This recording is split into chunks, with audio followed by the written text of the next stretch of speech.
আমি যখন প্রথমবার সমুদ্রে গিয়েছিলাম, সময়টা ছিল ২০০৫ অথবা ৬। স্কুলে পড়তাম, টিনএজার ছিলাম। প্রথমবার সাগর দেখার পরে কোনো দিকে না তাকিয়ে ঝেড়ে দৌড় দিয়েছিলাম সমুদ্রের দিকে, এবং আম্মু নাকি ভয় পেয়ে গিয়েছিল আমার ওইভাবে সমুদ্রে দৌড়ে যাওয়া দেখে।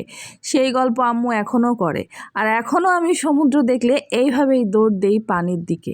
কিভাবে জানি সমুদ্র টানে, আর আমার কাছে কখনোই সমুদ্র বোরিং লাগে না, সব সময়ই ভালো লাগে। এটা হচ্ছে গঙ্গামতি সি বিচ, এইটা খুবই সুন্দর জায়গা। আর এটা হচ্ছে কুয়াকাটার আরেকটা অংশের বিচ। আর এই বিচটা আপনারা হয়তো নাটক বা সিনেমাতে অনেক দেখেছেন, খুব কালারফুল জায়গাটা। আর আমার কাছে এই বিচটা অনেকটা পতেঙ্গার মতো লাগে। কুয়াকাটার এক একটা বিচ কিন্তু এক এক রকমের সুন্দর। কখনো মনে হবে আমি কক্সবাজারে চলে এসেছি, এক পাশে ঝাউবন, এক পাশে সাগর। কখনো মনে হবে আমি পতেঙ্গা সমুদ্র সৈকতে আছি, যেমন এই জায়গাটা। আবার কিছু কিছু জায়গা আছে এমন মনে হয় সুন্দরবনে চলে এসেছি, একদম ঘন জঙ্গল দেখা যায়। ওই রকম বিচও আমি একসময় আপনাদের সাথে শেয়ার করব।